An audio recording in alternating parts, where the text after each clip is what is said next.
నమస్తే ఫ్రెండ్స్, నేను మీ Shravani. Welcome back to Shravani's kitchen. ఈరోజు మన ఈ వీడియోలో ప్రసాదాల రెసిపీస్ని చూపించబోతున్నానండి. వరలక్ష్మి వ్రతానికి ప్రసాదంగా చేసే 9 రకాల ప్రసాదాలను ఈజీగా ఎలా చేయాలో చూపించబోతున్నాను.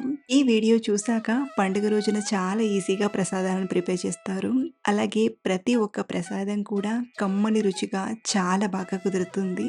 వీటితో పాటు నేను పండుగ రోజున స్పెషల్‌గా చేసుకునే కమ్మనైన భోజనాన్ని కూడా ప్లాన్ చేస్తున్నానండి. ఈ వీడియోని త్వరలోనే ఎడిట్ చేసి మీకు పోస్ట్ చేస్తాను. మరి లేట్ చేయకుండా ఈరోజు చెప్పుకునే ఈ 9 రకాల ప్రసాదాలను ఎలా చేయాలో వన్ బై వన్ ఇప్పుడు చూద్దాం రండి. ముందుగా పెరుగుబడల ప్రిపరేషన్‌ని చూద్దాం. సో దీనికోసం పప్పుని ఒక 4, 5 గంటల ముందే నానబెట్టాలి. ఇలా నానబెట్టిన పప్పుని వీలైతే గ్రైండర్‌లో కానీ, లేకపోతే మిక్సీ గిన్నెలోకి కానీ తీసుకొని మెత్తగా గ్రైండ్ చేయండి. అవసరమైతే కొద్దిగా నీళ్ళని వేసి ఇలా మెత్తగా రుబ్బి గిన్నెలోకి తీసుకోండి. ఇందులోనే రుచికి సరిపడా ఉప్పుని తీసుకొని ఒక 2, 3 నిమిషాల పాటు ఒకే సైడ్‌కి తిప్పుతూ ఇలా బాగా కలపండి. ఇలా బాగా కలిపి మనం నీళ్ళల్లో వేసి చూస్తే పిండి అనేది ఇలా ఫ్లఫీగా పైకి తేలుతూ ఉండాలి. ఇలా వచ్చేంత వరకు పిండిని బాగా కలిపాక ఇలా కలిపి రెడీగా పక్కనుంచండి. ముందుగా పెరుగు వడల కోసం ఒక బౌల్లోకి మనం తీసుకున్న దానికి 4 ఇంతల పెరుగుని తీసుకొని బాగా కలపండి. పప్పు 1 కప్పు తీసుకుంటే 4 కప్పుల పెరుగుని తీసుకోవాలి. ఇందులోనే రుచికి సరిపడా ఉప్పుని వేసి కలపండి. ఇలా బాగా కలిపాక పెరుగనేది కొంచెం పల్చగా అవ్వడానికి కొద్దిగా నీళ్ళని తీసుకొని కలపండి.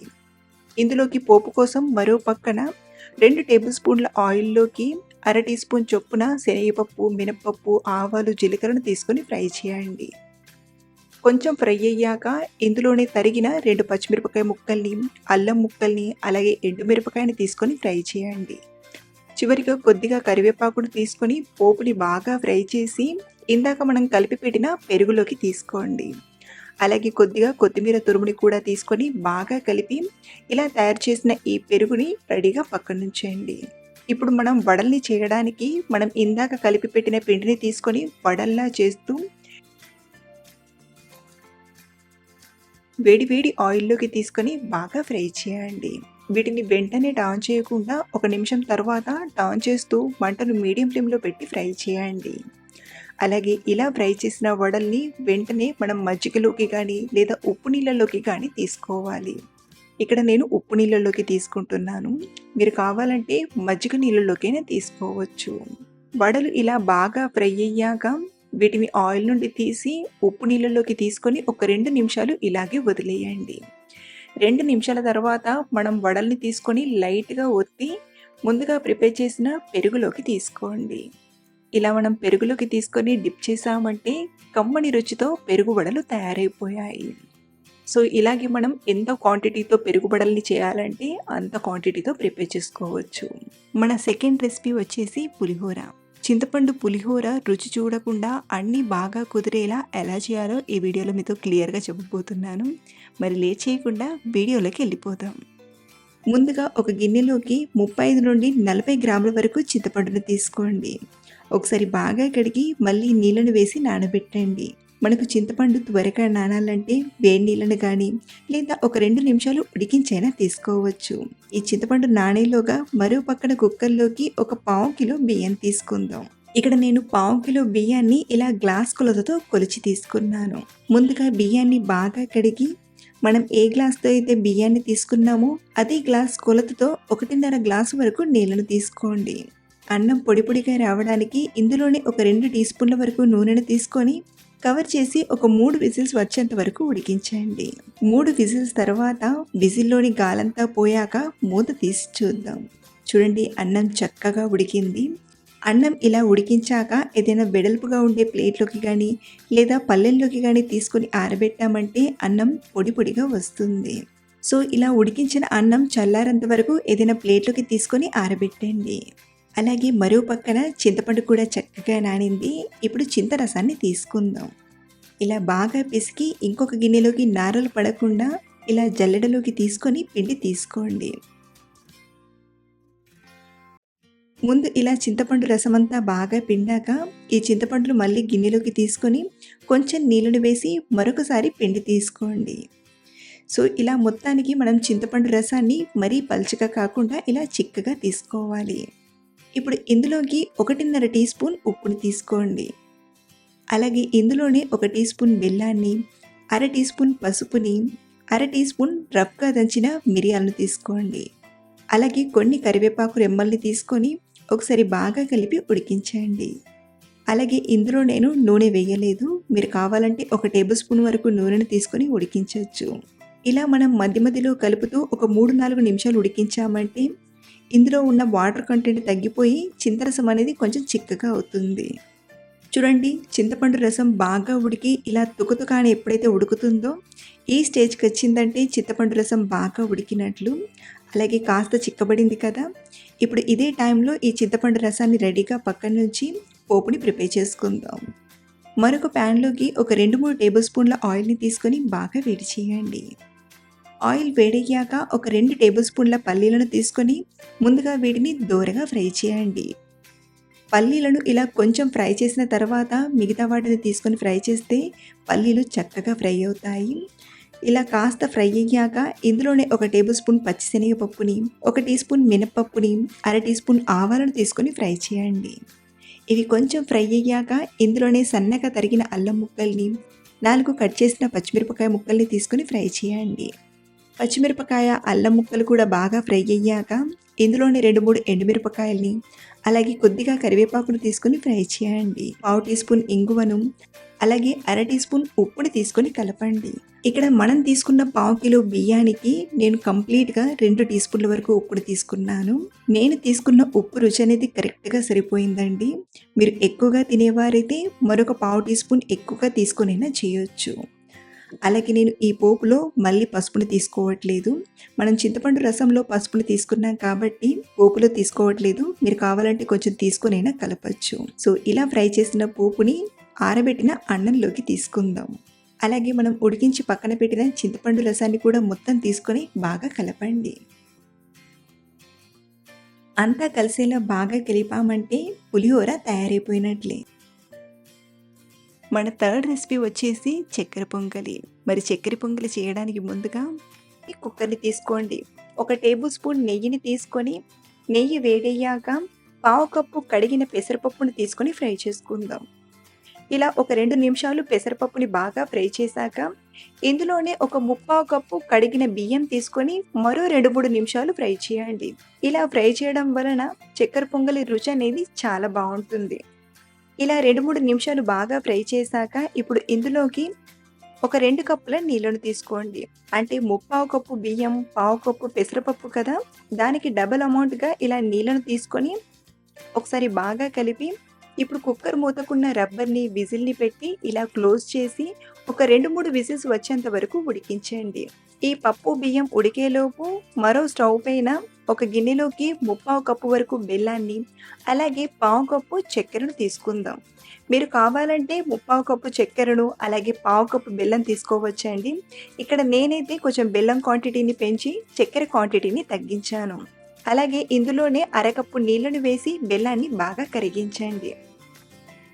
ఇలా బెల్లం పూర్తిగా కరిగిపోయాక స్టవ్ ఆఫ్ చేసేసి రెడీగా పక్కన పెట్టండి. 2 విజిల్స్ తర్వాత కుక్కర్లోని గాలంతా నార్మల్గా పోయాక మూత తీసి చూస్తే చూడండి, పప్పు బియ్యం బాగా ఉడికాయి. ఇప్పుడు ఇందులోకి మనం కరిగించిన బెల్లం నీళ్ళను వడకట్టి తీసుకుందాం. మంటను మీడియం ఫ్లేమ్లో పెట్టి మధ్య మధ్యలో కలుపుతూ అన్నం అనేది బెల్లం నీళ్ళను బాగా అబ్జర్వ్ చేసుకున్నంత వరకు ఉడికించండి. చూడండి, బెల్లం నీళ్ళను అబ్జర్వ్ చేసుకొని ఇలా దగ్గర పడ్డాక ఇందులోకి 1/2 టీ స్పూన్ ఇలాచీ పొడిని, అలాగే చిటికెడంతా పచ్చకర్పూరాన్ని తీసుకోండి. ఇలా కొంచెం పచ్చకర్పూరం వేయడం వలన గుడిలో ప్రసాదంలా చాలా బాగుంటుంది. ఇప్పుడు ఇందులోకి 2 టేబుల్ స్పూన్ల నెయ్యిలో ఫ్రై చేసిన ఎండు కొబ్బరి ముక్కల్ని, అలాగే కాజు, బాదం, కిస్మిస్లను ఇలా బాగా ఫ్రై చేసి తీసుకోండి. చూస్తేనే మనం ప్రిపేర్ చేసిన చక్కెర పొంగలి ఎంత కమ్మగా కుదిరిందో తెలిసిపోతుంది. మీరు కూడా ఓసారి చక్కెర పొంగలిని ఇలా చేసి చూడండి. గుడిలో ప్రసాదంలా కమ్మగా కుదరడం ఖాయం. మన 4th రెసిపీ వచ్చేసి బెల్లం అప్పాలు. మంచి రుచిగా హెల్దీగా చేసుకోవచ్చు. మరి బెల్లం అప్పాలు చేయడానికి బౌల్లోకి 1 కప్పు వరిపిండిని, అంటే పొడి బియ్యం పిండిని తీసుకోండి. మరో కప్పు గోధుమ పిండిని తీసుకోండి. అలాగే మరో అరకప్పు బొంబాయి రవ్వను తీసుకోండి. మనకు గోధుమ పిండి బైండింగ్‌లా అలాగే సాఫ్ట్‌గా వచ్చేలా చేస్తే, బియ్యపు పిండి, ఉప్మా రవ్వ క్రిస్పీగా వచ్చేలా చేస్తాయి. ఇందులోనే ఒక చిటికెడంత ఉప్పుని, ఇందులోనే మంచి ఫ్లేవర్ కోసం అర టీ స్పూన్ యాలకుల పొడిని తీసుకొని బాగా కలపండి. ఇలా మనం అన్నీ ఒకే కప్పు కొలతతో ముందుగానే ఒక గిన్నెలోకి తీసుకొని కలిపి తీసుకోవాలి. సో, ఇలా మనకు కావాల్సిన పిండిలు ఇలా కలిపి తీసుకున్నాక, మనం ఏ కప్పుతో అయితే పిండిని తీసుకున్నామో అదే కప్పు కొలతతో ఒక 2.5 కప్పుల వరకు నీళ్ళను తీసుకోండి. అంటే మనం పిండిని ఎంతైతే తీసుకుంటామో దానికి సమానంగా నీళ్ళను తీసుకోవాలి. అలాగే ఇందులోనే ఒక 2 కప్పుల వరకు తురిమిన బెల్లం తీసుకోండి. ఈ స్వీట్ అనేది పర్ఫెక్ట్‌గా సరిపోతుందండి. మీరు ఇంకా స్వీట్‌గా ఉండాలంటే 2.5 కప్పుల వరకైనా తీసుకోవచ్చు. సో, ఇలా తీసుకున్న బెల్లం పూర్తిగా కరిగిపోయేంత వరకు మధ్య మధ్యలో కలుపుతూ కరిగించండి. బెల్లం ఇలా పూర్తిగా కరిగిపోయాక ఒకసారి వడగట్టి తీసుకుందాం. ఇంకో గిన్నె పైన ఇలా స్ట్రెయినర్‌ని తీసుకొని బెల్లం నీళ్ళను వడగట్టి తీసుకోండి. సో, ఇలా వడగట్టిన నీళ్ళను మళ్ళీ ప్యాన్‌ని కడిగి ప్యాన్‌లోకి తీసుకొని ఒకసారి వేడి చేయండి. మనకు పాకం పట్టాల్సిన అవసరం లేదు. బెల్లం నీళ్ళు ఇలా మరుగుతున్నప్పుడు మంటను లో ఫ్లేమ్‌లోకి అడ్జస్ట్ చేసి పిండిని కొద్ది కొద్దిగా వేసుకుంటూ బాగా కలపండి.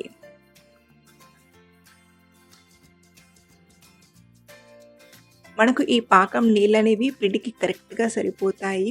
మరీ పిండి గట్టిగా ఉండదు. అలానే టూ సాఫ్ట్‌గా ఉండదు. సో, ఇలా పిండంతా కూడా పాకంలో చక్కగా కలిపాక ఇప్పుడు స్టవ్ ఆఫ్ చేసేసి పక్కకు తీసుకోండి.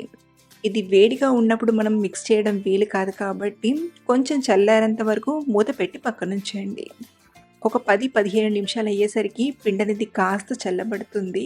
ఇప్పుడు ఇందులోకి కలపడానికి ముందుగా 1 లేదా 2 టీ స్పూన్ల నెయ్యిని తీసుకొని పిండిని బాగా కలపండి. ఇలా మనం కేవలం నెయ్యి అనేది పిండిలో కలిసిపోయేలా కలపడమే కాకుండా కొంచెం పిసికినట్టుగా చేస్తూ బాగా కలపండి. దీని వలన మనం అప్పాలను ఫ్రై చేసేటప్పుడు పగుళ్ళనేవి ఎక్కువగా రాకుండా హెల్ప్ చేస్తుంది. కాబట్టి కనీసం ఈ పిండిని ఒక 2-3 నిమిషాలు బాగా నీట్ చేయండి. అలాగే ఇలా నీట్ చేసేటప్పుడు మీకేమైనా పిండి మరీ గట్టిగా అనిపిస్తే లైట్‌గా వాటర్‌ని స్ప్రింకిల్ చేసైనా కలపొచ్చు. మనకు మొత్తానికి పిండనేది ఇలా చపాతీ పిండిలా సాఫ్ట్‌గా ఉండాలి. సో, ఇప్పుడు వీటిని అప్పల్లా ఫ్రై చేయడానికి మరో పక్కన డీప్ ఫ్రైకి సరిపడా ఆయిల్‌ని తీసుకొని బాగా వేడి చేయండి. ఇప్పుడు చేతికి కొంచెం నెయ్యిని అప్లై చేసుకుంటూ అప్పాల్లా వత్తి తీసుకుందాం. అలాగే ఇలా చేసేటప్పుడు అప్పాల పైన క్రాక్స్ వంటివి రాకుండా చేయండి.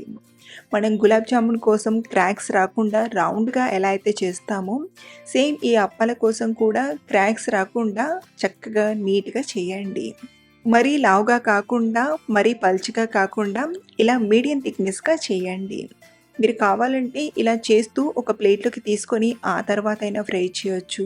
లేదా ఒక 7, 8 అప్పాలను ముందుగానే చేసి వీటిని ఫ్రై చేస్తూ మిగతా పిండిని అప్పాల్లా అయినా చేసుకోవచ్చు. సో, ఇక్కడ నేను అప్పాలను చేస్తూ ఫ్రై చేయడానికి ఇక్కడ నేను మీకు కొన్ని అప్పాలను ఎలా చేసుకోవాలో చూపించాను. మరో పక్కన ఆయిల్ వేడైందో లేదో తెలియడానికి కొంచెం ఇలా పిండి ముద్దను వేసి చూస్తే చూడండి, ఆయిల్ అనేది ఇలా చక్కగా వేడవ్వాలి. ఇప్పుడు మంటను మీడియం ఫ్లేమ్‌లోకి అడ్జస్ట్ చేసి మనం ప్రిపేర్ చేసిన అప్పాలను 1 బై 1 తీసుకోండి. మరీ ఎక్కువగా కాకుండా ఆయిల్‌లో ఫ్రీగా ఫ్రై చేసేటట్టుగా తీసుకోండి. అలాగే వీటిని వెంటనే టర్న్ చేయకుండా కొంచెం ఒక నిమిషం పాటు ఫ్రై చేశాక మధ్య మధ్యలో టర్న్ చేస్తూ బాగా ఫ్రై చేయండి. ఇందులో మనం బెల్లం వేసి చేసాం కాబట్టి తొందరగా కలర్ వస్తాయి. కాబట్టి మంటను హై ఫ్లేమ్‌లో కాకుండా మీడియం ఫ్లేమ్‌లో పెట్టి ఇలా స్లోగా టర్న్ చేస్తూ ఫ్రై చేయండి. అలాగే మరొకటి ఏంటంటే వీటిని ఫ్రై చేసేటప్పుడు చాలా సాఫ్ట్‌గా ఉంటాయి. కాబట్టి స్లోగా టర్న్ చేస్తూ ఫ్రై చేయండి. ఎప్పుడైతే ఇవి బాగా ఫ్రై అయ్యి ఇలా మంచి కలర్‌లోకి వస్తాయో అప్పుడు ఒక్కొక్కటి తీసుకుంటూ ఇలా జాలిగంటలోకి తీసుకొని ఎక్సెస్ ఆయిల్ అంతా కూడా ఇలా లైట్‌గా ఒత్తేసి ప్లేట్‌లోకి తీసుకోండి. ఇలా చేయడం వలన ఎక్స్ట్రా ఆయిల్ అంతా కూడా అడిచిపోతుంది. సో, ఇలాగే మనం మిగతా అప్పాలన్నీ కూడా లైట్‌గా ఒత్తుతూ ప్లేట్‌లోకి తీసుకొని మిగతా వాటిని కూడా ఫ్రై చేసి తీసుకోవడమే. ఇలా మనం వ్రతం చేసేటప్పుడైనా లేదా పూజ చేసేటప్పుడైనా నైవేద్యంగా దేవుడికి సమర్పించడానికి చాలా ఈజీగా ప్రిపేర్ చేసుకోవచ్చు. మన ఫిఫ్త్ రెసిపీ వచ్చేసి కొబ్బరన్నం. ప్రసాదంలో కొబ్బరన్నం చేయడం చిటికెలో పనండి. చాలా త్వరగా చేసేయచ్చు. కమ్మడి రుచిగా, మృదువుగా చాలా చాలా బావుంటుంది. మరి కొబ్బరన్నం చేయడానికి ముందుగా ఇక్కడ నేను ఉడికించిన అన్నాన్ని ఒక 2 కప్పుల వరకు ఒక ప్లేట్‌లోకి తీసుకొని ఆరబెడుతున్నాను. పావు కిలోలో సగం అన్నమాట ఇది. ఇలా కొంచెం ఆరబెట్టడం వలన ఇది కొంచెం పొడి పొడిగా చాలా బావుంటుంది. ఇప్పుడు స్టవ్ ఆన్ చేసి ప్యాన్‌లోకి ఒక 2 టేబుల్ స్పూన్ల నూనెను తీసుకొని, నూనె బాగా వేడెక్కాక 1, 2 టేబుల్ స్పూన్ల పల్లీలను తీసుకొని దోరగా ఫ్రై చేయండి. ముందుగా పల్లీలను ఇలా కొంచెం ఫ్రై చేసిన తర్వాతే ఇందులోకి 1 టీ స్పూన్ పచ్చిశనగపప్పుని, అర టీ స్పూన్ మినపప్పు, అర టీ స్పూన్ ఆవాలు, అలాగే చిన్న దాల్చిన చెక్క ముక్కను, 2 లవంగాలను తీసుకోండి. ఇలా ఇందులో చిన్న దాల్చిన చెక్క, లవంగాలు వేయడం వలన కొబ్బరన్నం రుచి అనేది చాలా చాలా బావుంటుంది. మీరు కావాలంటే వీటిని స్కిప్ చేసైనా చేయొచ్చు. ఇందులోనే 1, 2 టేబుల్ స్పూన్ల జీడిపప్పు పలుకుల్ని, అలాగే తరిగిన 3, 4 పచ్చిమిరపకాయ ముక్కల్ని తీసుకొని ఫ్రై చేయండి. వీటిని కూడా కొంచెం ఫ్రై చేశాక ఇందులోనే పావు టీ స్పూన్ ఇంగువ, అలాగే కరివేపాకును తీసుకొని పోపుని బాగా ఫ్రై చేయండి.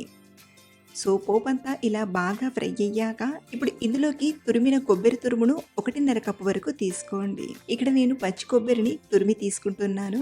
మీరు కావాలంటే గ్రైండ్ చేసైనా తీసుకోవచ్చు. అలాగే ఇందులోనే రుచికి సరిపడా ఉప్పుని తీసుకొని బాగా ఫ్రై చేయండి. మంటను మీడియం ఫ్లేమ్లో పెట్టి ఇలా కలుపుతూ ఒక 2 నిమిషాలు ఫ్రై చేసామంటే ఇదంతా కూడా చక్కగా ఫ్రై అవుతుంది. ఇలా స్టవ్ ఆఫ్ చేశాక ఇప్పుడు ఇందులోకి మనం ఉడికించిన అన్నాన్ని తీసుకొని బాగా కలపండి. అన్నీ కలిసేలా బాగా కలిపామంటే కొబ్బరి అన్నం రెడీ అయినట్లే. ఇప్పుడు మనం ఒక గిన్నెలోకి తీసుకొని నైవేద్యంగానైనా లేదా బాక్స్లోకి తీసుకొని లంచ్ బాక్స్గా అయినా తీసుకెళ్ళొచ్చు. మంచి రుచిగా పొట్టకి హాయిగా ఉండి ఈ కొబ్బరి అన్నాన్ని మీరు కూడా తప్పకుండా ట్రై చేయండి. మన 6th రెసిపీ వచ్చేసి పెరుగన్నం. పెరుగన్నం ఇలా చేస్తే భోజనం సమయానికి కూడా పుల్లగా అవ్వకుండా కమ్మని రుచితో చాలా బాగుంటుంది. పెరుగన్నం కోసం కూడా 2 కప్పుల ఉడికించిన అన్నాన్ని తీసుకుంటున్నాను. ఇది కూడా పావు కిలోలో సగం అన్నమాట. సో ఇలా తీసుకున్న అన్నాన్ని ముందుగా వేడి మీదే కొంచెం మెదిపి తీసుకోండి. చూడండి, అన్నం ఇలా బాగా మెదిపాక ఇప్పుడు ఇందులోకి కాచి చల్లార్చిన పాలను 1 కప్పు వరకు తీసుకొని బాగా కలపండి. ఇలా మనం పెరుగన్నంలో పాలు వేసి చేయడం వలన ఎక్కువ టైం అయినా పుల్లగా అవ్వకుండా చాలా మంచి రుచిగా ఉంటుంది. అలాగే మనం ఇలా పాలు తీసుకొని కలుపుతూ ఉండగానే అన్నం అనేది కాస్త చల్లారిపోతుంది. ఇన్ కేస్ మీరు ఇలా కలిపాక కూడా అన్నం ఇంకా వేడిగా ఉంటే ఒక 5 నిమిషాలు ఆగి ఆ తర్వాత పెరుగుని తీసుకోండి. ఇక్కడ నేను పూర్తిగా చల్లారిన పాలను తీసుకున్నాను కాబట్టి అన్నం అనేది చల్లారిపోయింది. ఇప్పుడు ఇందులోకి 1.5 నుండి 2 కప్పుల వరకు పెరుగుని తీసుకోండి. మీరు పెరుగన్నం వెంటనే తినేవారైతే 1.5 కప్పు వరకు తీసుకున్నా సరిపోతుంది. లేదా మనం నైవేద్యం కోసం పెడుతున్న బాక్స్గా తీసుకెళ్తున్న 2 కప్పుల వరకు కమ్మటి పెరుగుని తీసుకోండి. కమ్మటి పెరుగుని తీసుకోవడం వలన దద్దోజనం మంచి రుచిగా కుదరడమే కాదు, ఎక్కువ టైం వరకు పుల్లగా అవ్వకుండా చాలా మంచి రుచిగా ఉంటుంది. ఇలా ఒకసారి బాగా కలిపాక ఇప్పుడు ఇందులోకి రుచికి సరిపడా ఉప్పుని, అలాగే తరిగిన కొద్దిగా కొత్తిమీర ఆకుని తీసుకొని ఒకసారి బాగా కలపండి. ఇలా కలిపాక ఇప్పుడు ఇందులోకి పోపుని ప్రిపేర్ చేసుకుందాం. మరో పక్కన ప్యాన్లోకి ఒక 2 టేబుల్ స్పూన్ల నూనెను తీసుకొని, నూనె వేడయ్యాక 1, 2 టేబుల్ స్పూన్ల పల్లీలను తీసుకొని దోరగా ఫ్రై చేయండి. పల్లీలను పప్పుతో పాటే తీసుకుంటే సరిగ్గా ఫ్రై కావు, కాబట్టి ముందుగా తీసుకొని ఇలా కొంచెం ఫ్రై చేశాక ఇందులోకి 1 టీ స్పూన్ పచ్చిశనగపప్పుని, అర టీ స్పూన్ మినపప్పు, అర టీ స్పూన్ ఆవాలను తీసుకొని ఫ్రై చేయండి. వీటిని ఇలా కొంచెం ఫ్రై చేశాక ఇందులోని 2 టేబుల్ స్పూన్ల జీడిపప్పు పలుకుల్ని తీసుకొని ఫ్రై చేయండి.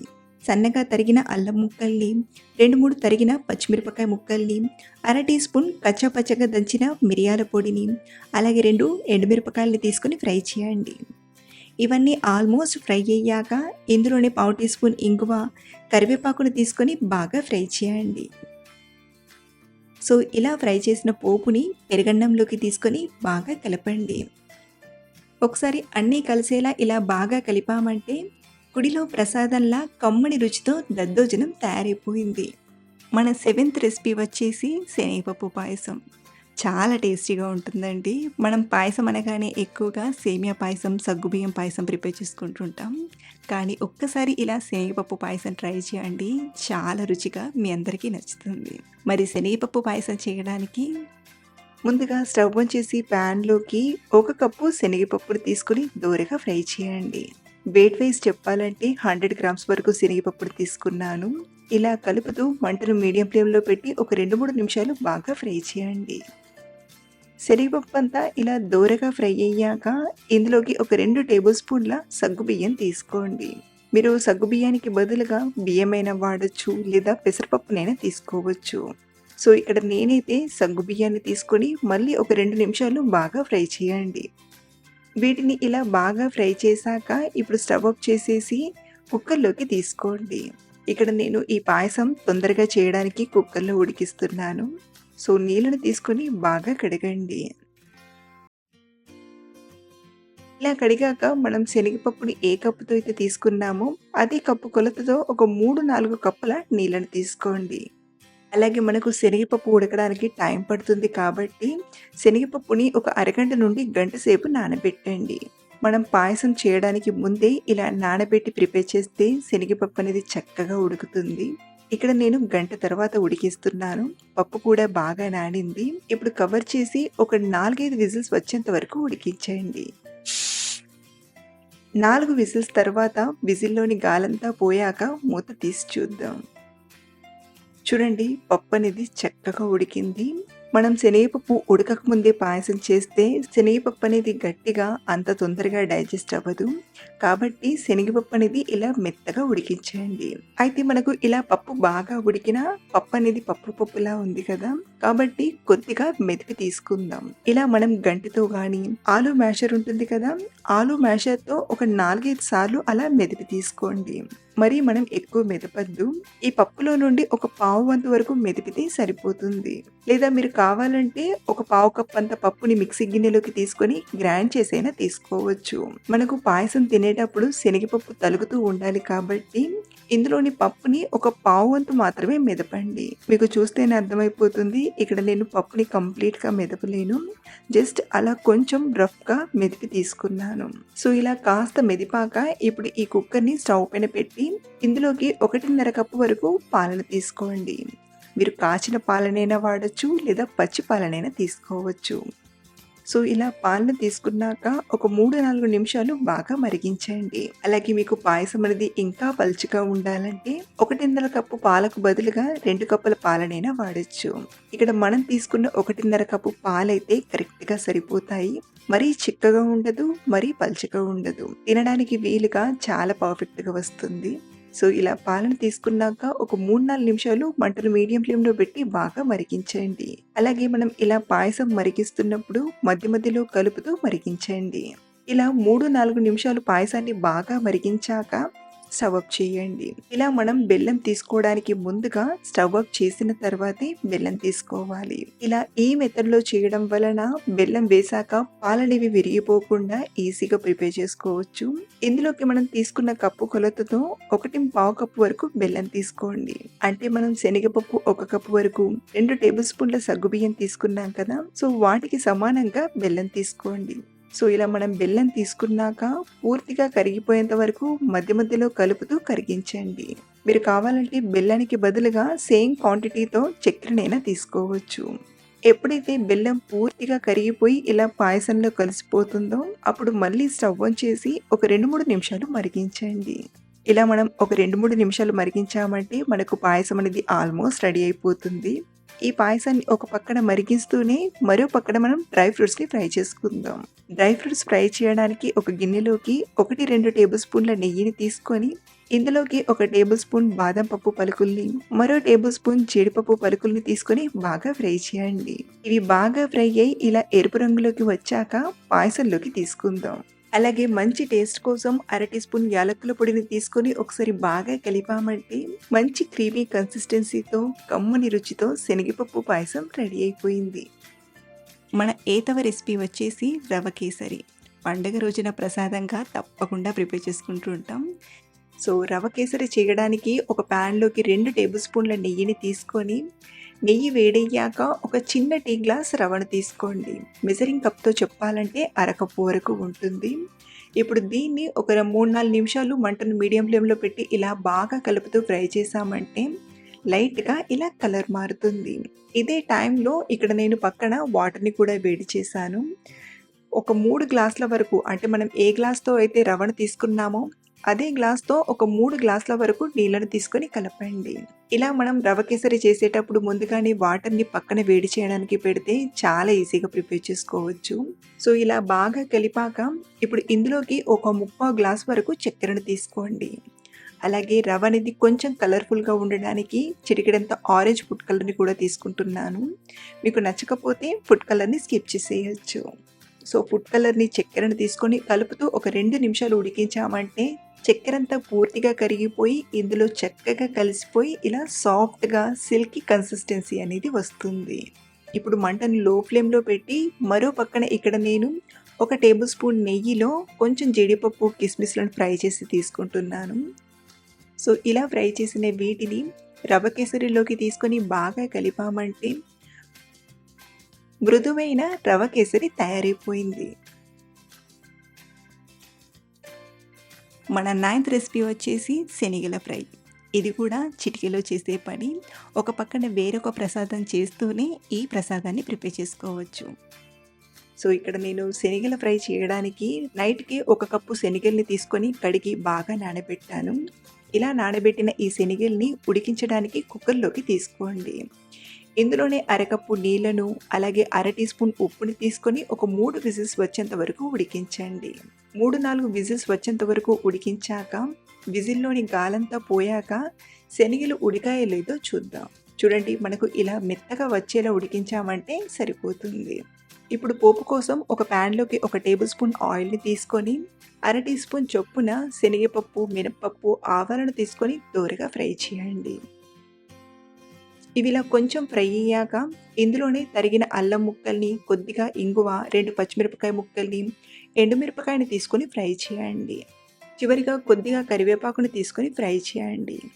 ఇందులోనే పావు టీ స్పూన్ పసుపుని వేసి ఒకసారి బాగా కలిపి మనం ఉడికించిన శనగల్ని తీసుకోండి. ఇందులోనే ఫ్రెష్‌గా తురిమిన 1, 2 టేబుల్ స్పూన్ల కొబ్బరి తురుమును, అలాగే ఒక పావు టీ స్పూన్ ఉప్పుని తీసుకొని ఒకసారి బాగా కలపండి. ఇలా ఒక 2 నిమిషాల పాటు కలుపుతూ ఫ్రై చేశామంటే ఈ పోపు ఫ్లేవర్స్ అన్నీ కూడా శనగలకు బాగా పడతాయి.